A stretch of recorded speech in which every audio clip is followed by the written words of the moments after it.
Magandang gabi po sa ating lahat. Tayo po'y magsisimula na ng ating gawain sa gabing ito, ating prayer meeting. Para po sa ating opening prayer, tayo po'y tumayo lahat. Tayo po'y manalangin. Panginoon, salamat po sa gabing ito na iyong pinagkaloob sa amin, Panginoon. Na kami, Panginoon, na muling yung dinako sa lugar ng tayo sambahan, Panginoon, upang gumanap ng aming gawain, ng aming tungkulin, Panginoon. Sa pamamagitan, Panginoon, ng aming mga panalangin. Sa pag-aawitan, sa pakikinig, Panginoon, ng inyong salita. Salamat, Panginoon, sa mga daang araw sa aming buhay, na iyong pag-iingat, Panginoon, sa aming mga ginagawa, sa aming mga kanyang trabaho, sa pag-aaral, Panginoon. Ang bawat isa ay iyong iningatan.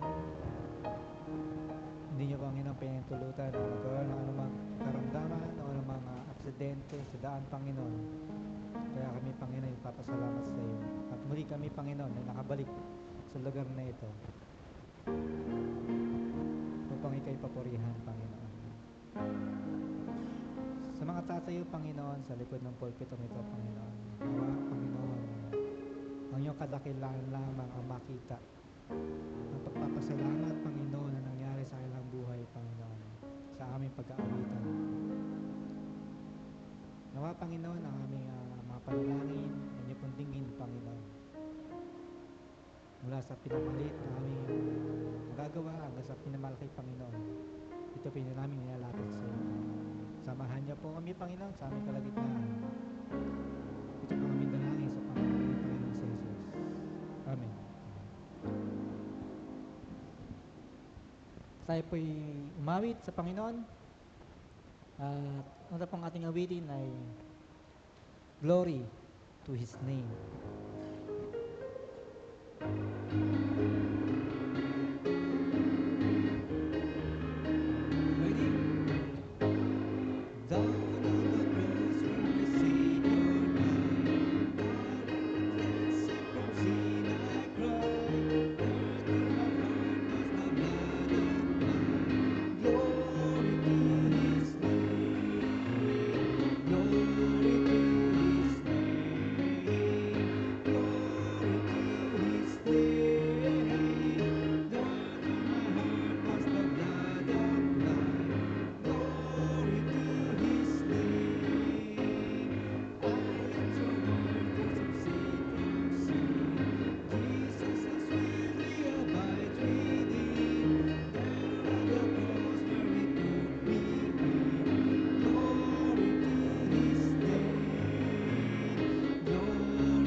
Glory to His name. For our next song, let us sing What a Friend We Have in Jesus.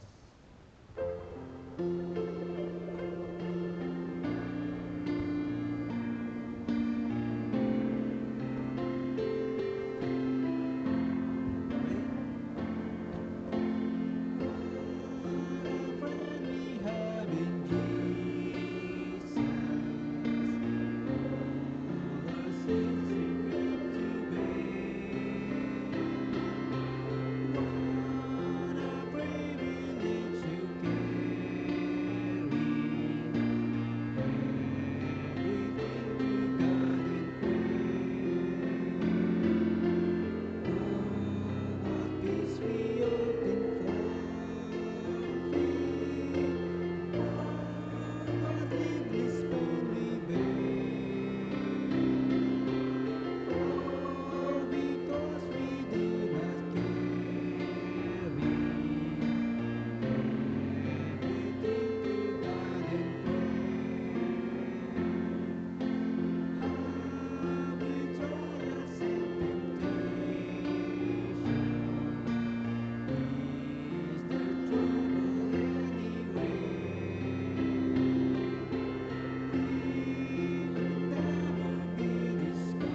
Maraming salamat sa ating pag-aawitan.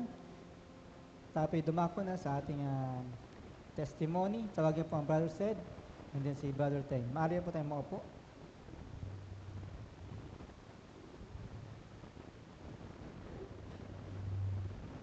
Nagpapasalamat po ako sa Panginoon sa patuloy po ng pag-iingat po sa akin araw-araw.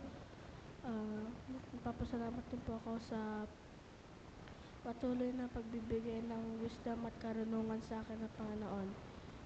Nagpapasalamat din po ako dahil unti-unti na po nawawala ang aking sakit.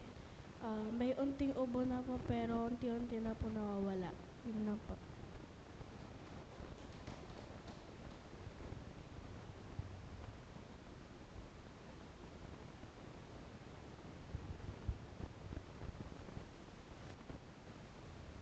Okay, purihan po ang ating pong Panginoon. Siguro idiretso ko na ang aking testimony at yung ating pong devotion ngayong gabi.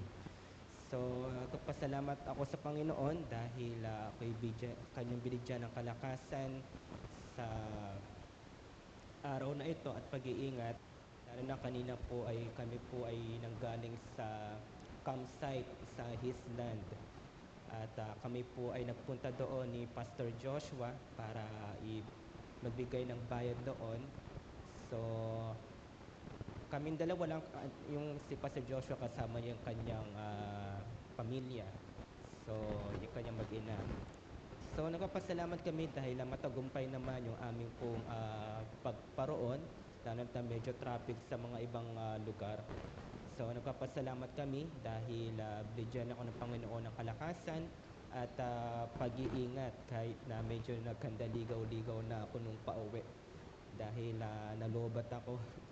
So actually kakauwi ko nga lang itong mga 5:30 ata ako nakarating sa bahay and then kumain lang then diretso ako dito. So nagpapasalamat ako sa Panginoon sa kalakasan at sa buong week marami po kaming kumbaga maraming mga kaganapan. At ako'y binigyan ng Panginoon ng kalakasan, lalo na sa aking trabaho, na baga nadagdagan kami ng kliyente na mag-start na ako ng next week. So, kapasalamat ako sa Panginoon dahil sa katalinuhan, kalakasan, kakayahan na kanyang pinagkaloob sa akin. So, ngayon po ay dako po tayo sa ating pong pag-aaral ng salita ng ating pong Panginoon. At actually, dapat ngayon po ang si Kuya Bel ang mag-devotion kaso ang sabi ay nasa Quezon pa daw at hindi siya makakahabol. So, at ako muna ang pumalit at magbibigay sa inyo ng devotion ngayong gabing ito. Sa ating pong pag-aaral ng salita ng Panginoon, ating pong buksan ang ating pong Biblia in 2 Corinthians chapter 5 verse 7. Hiling ko po na tayo po magsito yung lahat. 2 Corinthians chapter 5 verse 7.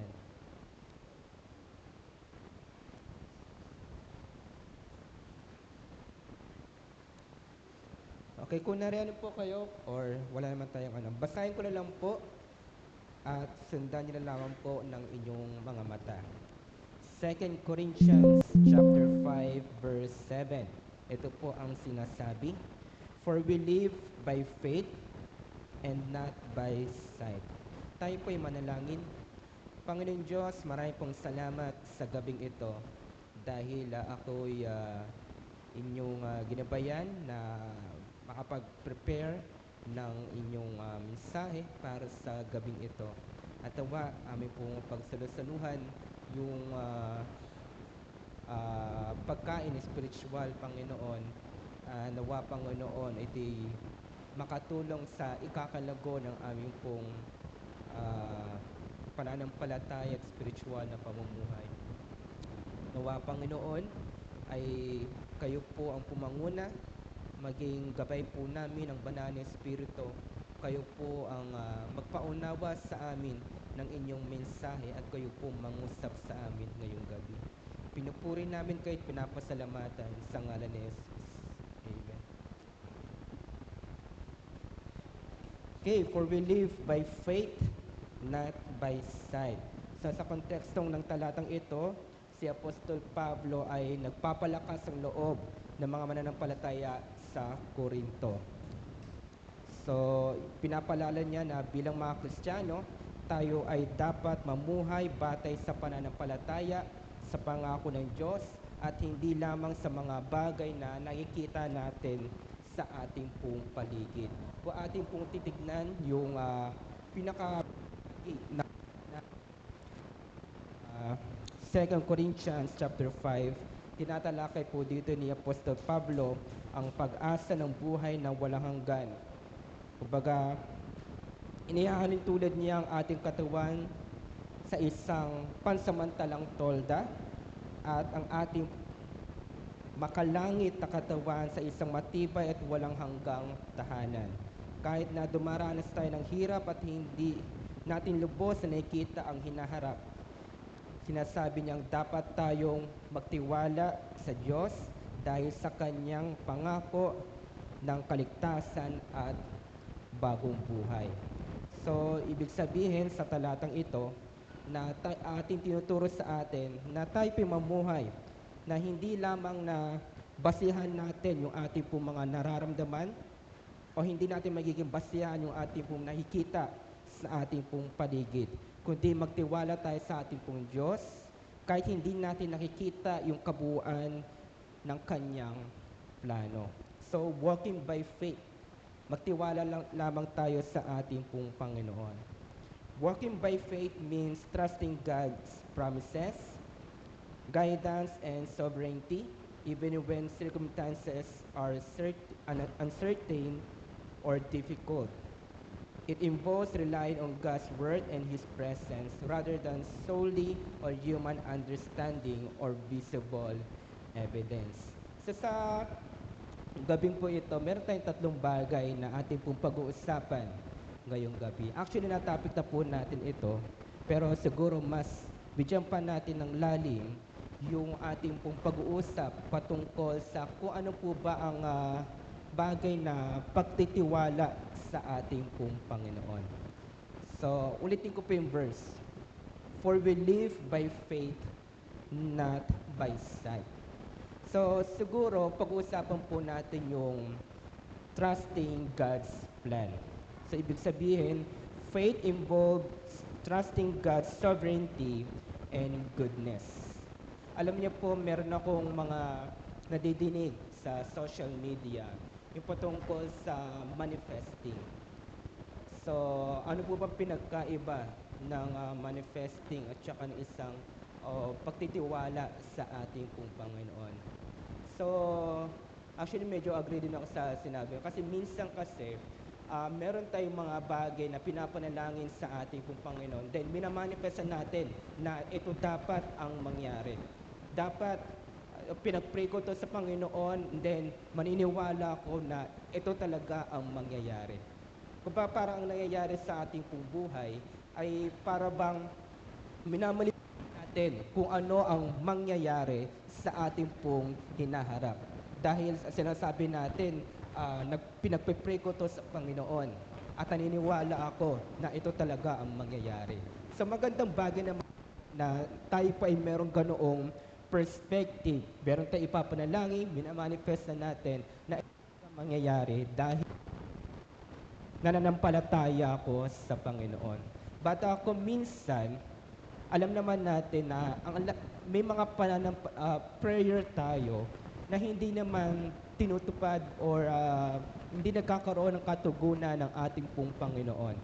Kung minsan ay may mga bagay na hindi tayo maintindihan bakit ito nangyayari sa ating pong buhay.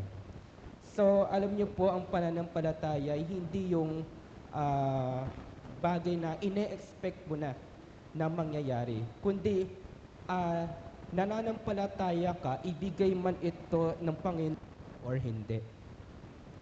Mga bagay na kahit hindi man umayon sa ating pong plano, ang importante, umaayon po tayo sa kung ano ang plano ng Panginoon sa ating pong buhay.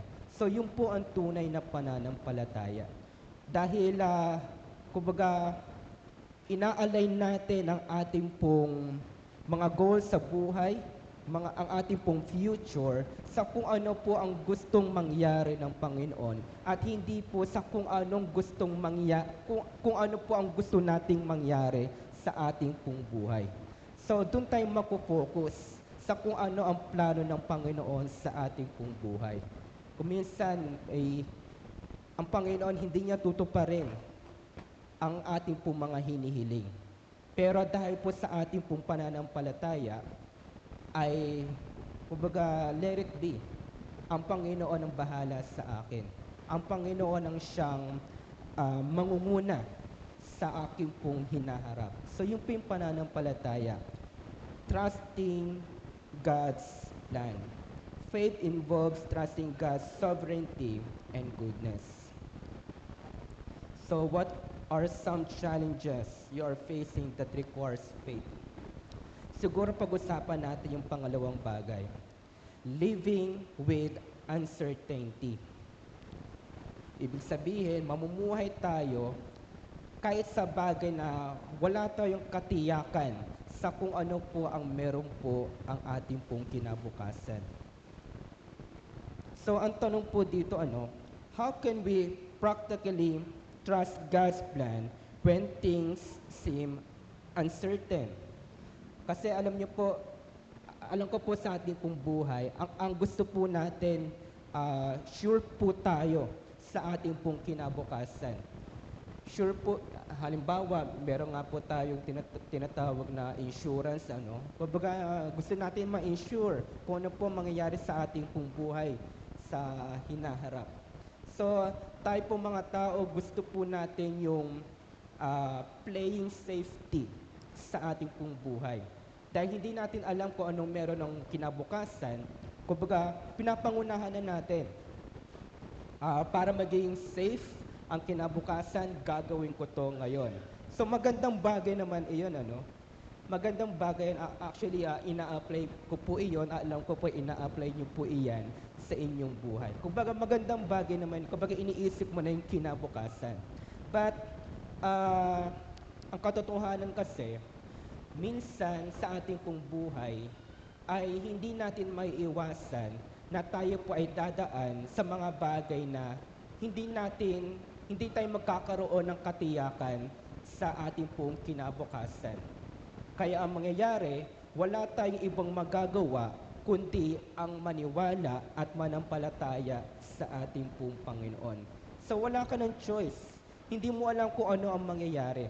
Kaya ang ating choice na lang ay ipanalangin na lang sa ating pong Panginoon. Halimbawa, nagkaroon ka ng sakit at medyo malala. Kumbaga, iniisip mo na yung kinabukasan ay baka hindi na ako tumagal. Hindi ko na maabutan ng aking mga apo. Mga ganong kaisipan. So, may mga bagay sa ating pong buhay na wala tayong choice kapag dumating na sa ating pong buhay na ang ating pong sitwasyon ay wala ng katiyakan. Wala ng katiyakan. Halimbawa, makwento ko lang yung experience ko kanina. Kasi pag-uwi kami, after naming manggaling doon sa Hisland Resort, sa pag-uwi namin ni Pastor Joshua, hindi gumagana yung aking Waze. Hindi ako makakauwi kapag walang Waze. And then, ang nangyari ay bumuntot na lang ako kay Pastor Joshua. Kasi nakamotor ako, siya nakasasakyan. Medyo na-traffic kami. Gusto ko na humarurot kaso hindi ko alam kasi yung daan eh. So, hanggang sa dumating na gumana na yung aking Waze. At nagiwalay na kami ni Pastor Joshua. Ang problema naman, nalobat ako. Hindi pa ako nakakarating doon sa, kumbaga, kung saan familiar na ako sa daan, nalobat ako. Layo-layo ko pa, nandun pa ako sa Marilao. Hindi ko pa alam kung, hindi naman ako napapadaan doon. So, nangyari, hindi ko alam kung saan ako dadaan. Hindi ko alam kung saan ako pupunta. Tanong-tanong na lang ako. Naalala ko, ako pala magde-devotion ngayon. Baka hindi ako umabot. At hindi ko alam kung paano pauwi.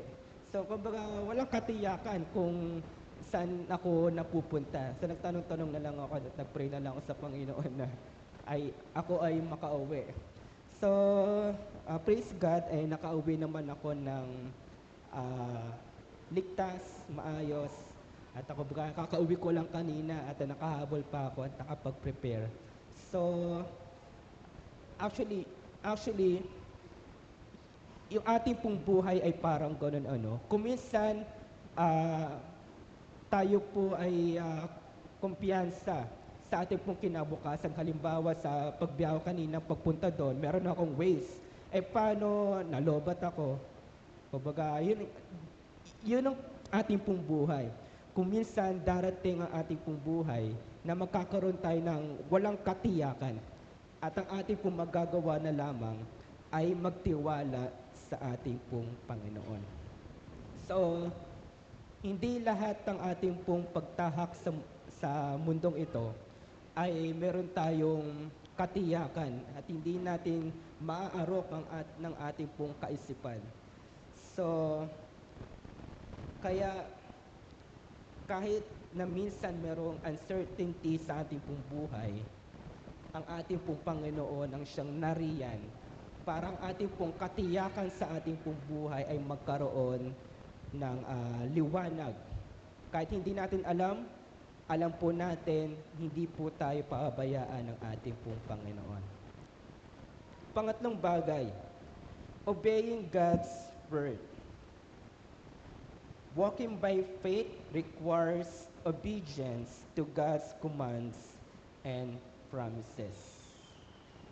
So, importante po yun, Kung tayo po ay tunay na nananampalataya sa ating pong Panginoon, ay ating pong sinusunod ang kanyang mga salita, ang kanyang mga utos, ang kalooban ng ating pong Panginoon. Kung naalala niyo po yung kay Joshua, yung sila ay may sasakupin sila. Nakalimutan ko na yung lugar na yun, yung Ai ata yun. Nakalimutan ko na yung lugar. Basta meron silang sasakupin na lugar. Siyempre, kumpiyansa si Joshua at Israelita na sila ay magwawagi. Pero, anong nangyari? Natalo sila at hindi maintindihan ni Joshua kung ano ang nangyari. Bakit sila natalo? Pinabayaan ba sila ng Panginoon? So, hanggang sa dumating na lumabas ang katotohanan, ay meron palang Israelita na nagkasala na sa huling sinakop na bayan, itong taong ito ay nagnakaw ng mga kayamanan doon sa huling bayan na kanilang sinakop. At kabilin-bilin na ng Panginoon na wag kayong magnanakaw. So, itong taong ito ay nagnakaw. Kaya ang nangyari ay, kumbaga, natalo sila kumbaga hindi sila tinulungan ng Panginoon na magwagi doon kasi merong problema doon sa Israelita. So, kahit sa wilderness, ang ganda ng pangako ng Panginoon sa mga Israelites.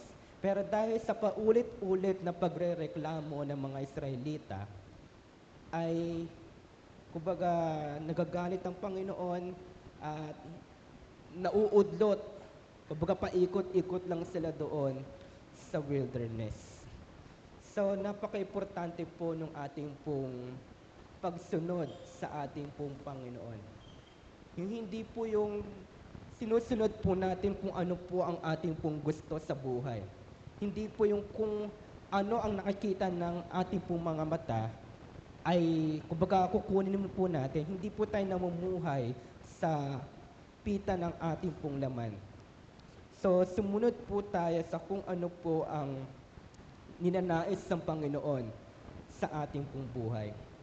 Halimbawa, example ulit sa kalsada. So, sa kalsada ay pwede mong gawin kung anong gusto mo. Pwede kang mag-overtake, pwede kang pumunta sa ibang linya, pwede kang pero delikado ang iyong magiging buhay kapag hindi po natin sinusunod yung batas trapiko. So, ang nangyayari, hindi nagiging safe ang ating pong paglakad dito sa mundo kapag hindi po natin sinusunod yung kalooban ng Panginoon sa ating pong buhay. Halimbawa, meron din ako nakita sa social media na magandang ilustrasyon, kapag tayo po ay nagigitara, pwede nating gawin kung anong gusto nating gawin sa gitara. Pwede nating tugtugin yung gitara ng baliktad, nakatayo, or yung string nandito sa likod, tapos pukpuk ka na lang, So, pwede mong gawin ang gusto mo sa gitara. Pero hindi mo may experience yung tunay na musika kapag hindi po natin ginagamit ito ng tama. Hindi ito, kumbaga sa ating pong buhay, hindi magiging maayos ang ating pong pamumuhay. At hindi ito nagbibigay ng kaluguran sa ating pong Panginoon kung hindi po natin sinusunod kung ano po ang pamantayan ng ating pong Panginoon sa ating pong buhay. Hindi magiging magandang musika ang ating pong buhay kapag tayo po ay nakatuon lang sa ating pong emosyon, sa ating pong desire, at sa kung ano po ang gusto lang po natin. Sa magtiwala po tayo sa kung ano po ang kalooban ng ating pong Panginoon. So this verse encourages believers to cultivate faith, trust, and obedience, even in challenging situations, knowing that God's perspective and plans are greater than our own. So tayo po manalangin. Panginoon Diyos, maraming pong salamat sa gabing ito. Kami po ay inyong pinagpala sa mensahe na amin pong napag-usapan. Marami pong salamat, Panginoon, na meron kaming pwedeng takbuhan. At kayo po ang may hawak ng aming pong buhay. Kahit sa mga bagay na hindi po namin maintindihan ang paligid, alam po namin, Panginoon, kayo po ay may magandang plano para sa amin.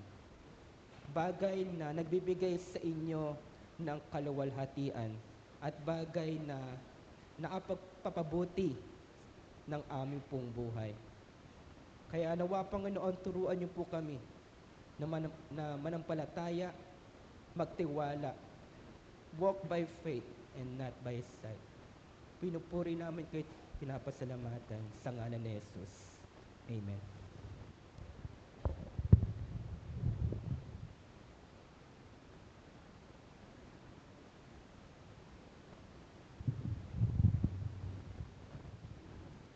Maraming salamat, Brother Tings, sa mensahe na ating nakainggan na we live by faith, not by sight. Nabanggit ni Brother Tings na tayo ay mga prepare na sa ating future. Na-prepare na natin ng future, pero once na kinuha ng Panginoon, kung ano man ang plasa niya, tayo pa ba'y magtitiwala? Tayo pa ba'y susunod sa ating pananampalataya?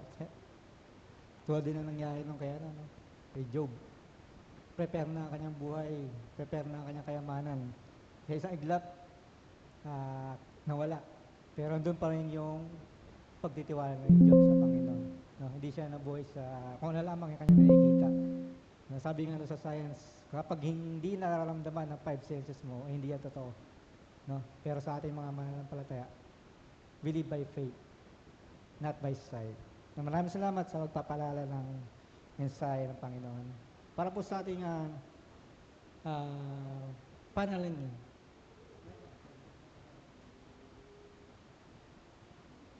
Prayer request po natin is yung family camp. Ito po yung gaganapin na next week, Friday. Nakalakip dyan ang ating payment, safe travel and other preparation. And then ating Sunday worship bukas, mga functionaries, visitors, and ating feeding. Ito po yung pinalangin ni Sister Sol, ang ating family camp and Sunday worship service.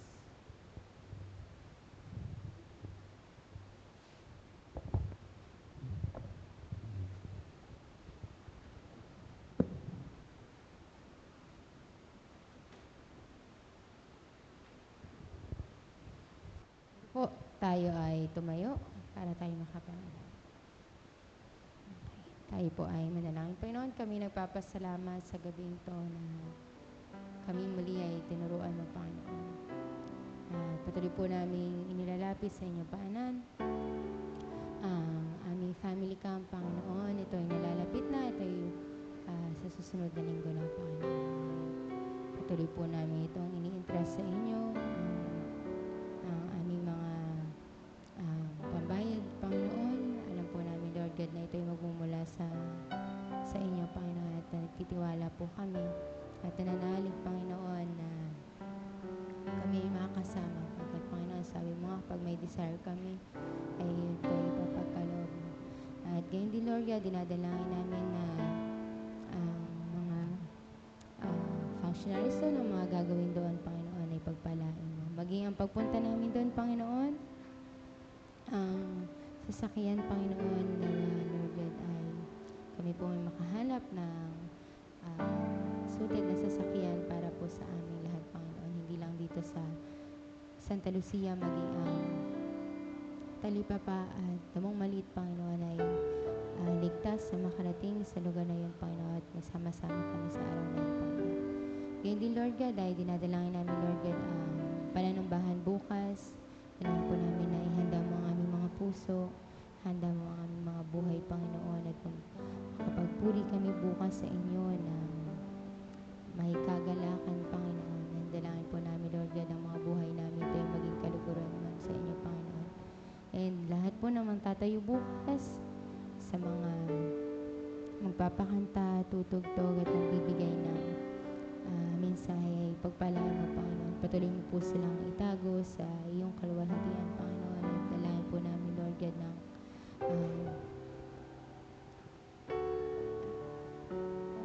ang kalooban mo ang makita, Panginoon, at ang aming matutunan sa araw na yun, Panginoon. Pagpalain mo po, Panginoon, ang aming gawain, Panginoon. Salamat po, Panginoon. Ito pong aming samot na langit sa pangalan ng Jesus. Amen.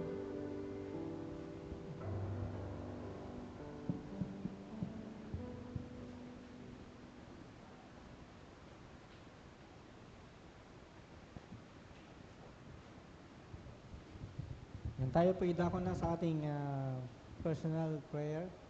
At mag-group na lang po ang ladies, men, and children.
Tayo po dumako na sa ating closing prayer. Tayo po yung tumayo. Tawagin ko po ang Pastor Pio para po sa ating closing prayer.